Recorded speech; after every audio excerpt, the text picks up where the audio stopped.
evening. What do you want to do tonight? The same thing we do every night, Pinky. Try to take over the world.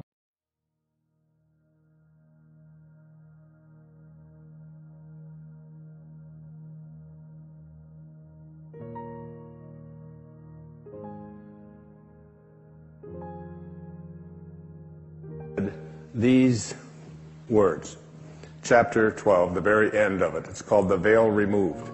This is the ineffable secret, the ultimate illumination, the key to peace and power. You are God. Those are the three magic words. If you will accept this towering truth and dare to stand atop this magnificent pinnacle, universal consciousness will be revealed to you from within. God is there. It is He who peers from behind your eyes, who is your own consciousness, who is your very self. You are not just a part of God, you are altogether God. And God is altogether you. Now, that's scary stuff for a lot of people. We weren't raised to believe that. I'm not saying that you ought to go out into the world and say, excuse me, but you know who you're talking to, that I am God. And the reason that we laugh is because we think of God as the God that we've created in our own image. The God of the ego, the God who's angry, the God who wants special favors, the God who has the ability to heal but withholds it. But there's another word that Jesus used in the New Testament, and this is the God I speak of, quoting Him. God is love. And he that dwelleth in love dwelleth in me, and I in him. God is love. Pure, unconditional, blissful, divine love. That's who you are.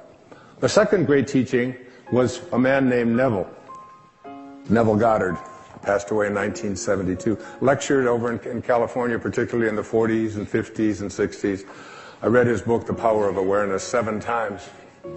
I gave it to each one of my children at Christmas a couple of years ago, and they called me up and they said, Dad, it's great, but I don't understand it. It's a little heavy. I said, well, then maybe it's part of my dharma to make it a little clearer. And chapter 27, the last chapter of his book, The Power of Awareness, it says this: in all of creation, in all of eternity, in all the realms of your infinite being, the most wonderful fact is that which is stressed in the first chapter of this book. You are God. You are the I am that I am. You are consciousness. You are the creator. This is the mystery. This is the great secret known by the seers and prophets and mystics throughout the ages. This is the truth that you can never know intellectually. If you want to understand something intellectually, what you must do is analyze it, come up with a formula for it, study it, look at other experts about it, and come up to a conclusion. If you want to understand something spiritually, you must first experience it. You must come to know this within. In the New Testament, which I read completely before I wrote Wishes Fulfilled, Jesus is about to be stoned. And he says, why would you stone me? And they say, because you blaspheme. You are a man, and you claim to be God. And Jesus responds in his words, is it not written in your laws that I have said you are gods? All of you. We are all gods.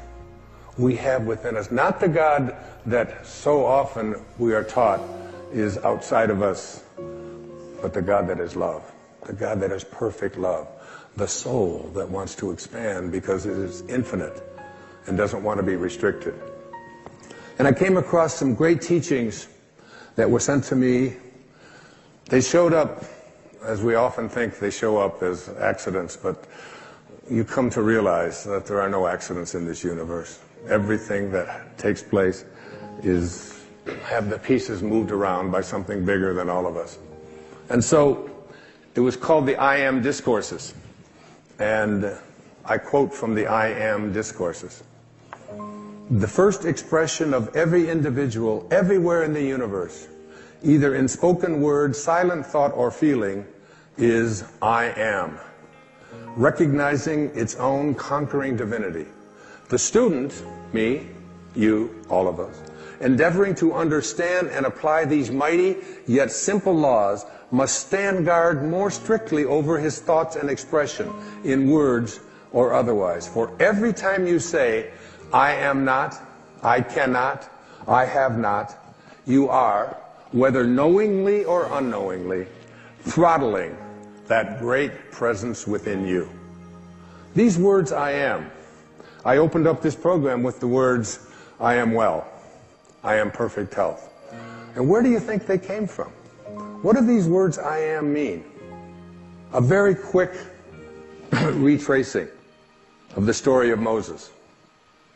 Moses, this little baby who was born at a time when the Pharaoh had ordered all male children to be drowned in the Nile, and Moses' mother took his little baby, put him in a basket, and floated him down the Nile. Moses was discovered by the Pharaoh's daughter. The Pharaoh's daughter raised Moses as her own son and the Pharaoh's grandson. But along in his late teen years, he got into a conflict and ended up seeing one of the Israelite slaves being mistreated, and he ended up killing him.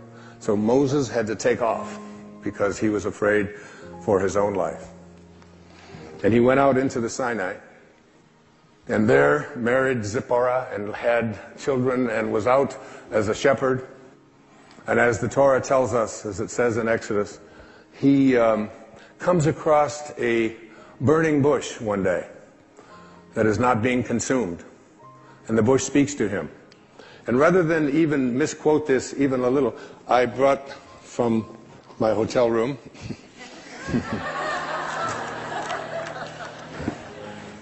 You wouldn't steal the Bible, would you, Wayne? No, I'll put it back.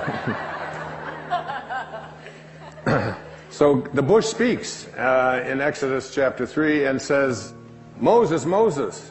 And the first words that Moses says to God are, Here I am. Then he said, Do not draw near here, this place. Take off your sandals and for your feet, for this place where you stand is holy ground. And God speaks to Moses and says, I want you to go to the Pharaoh and I want you to free your people. And Moses is going, wait, hold on here. Who am I? And who are you? Moses says to God, who am I that I should go to the Pharaoh and that I should bring the children of Israel out of Egypt? So he said, I will certainly be with you, and this shall be a sign to you that I have sent you. When you have brought the people out of Egypt, you shall serve God on this mountain. Then Moses says to God, Indeed, when I come to the children of Israel, and I say to them, The God of your fathers has sent me to you, and they say to me, What is his name? What shall I say to them? And God says to Moses, I am that I am. And he said, Thus you shall say to the children of Israel, I am has sent me to you. This is my name forever, and this is my memorial to all generations. My name is I am that I am. Now, every single time that you use the words I am, you are citing the name of God right from the holiest books. And every time you say the words, I am weak, I am poor, I am unlucky, I am unhappy, I am sick, I am unable to attract into my life what you want, you are desecrating the name of God. God did not say, I will be. My name is, I hope things work out well. My name is, maybe things will show up that I wanted, but possibly not. He said, I am that I am. You must be conscious of how you use these words. I am. I am strong. I am well. I am content. Even if your senses tell you something different, I am. And as we move now into the meat of this program, you'll see that putting the words "I am" in front of something into your mind and imagination is a very powerful way to attract into your life, recognizing your own divinity. "I am God" is not blasphemy.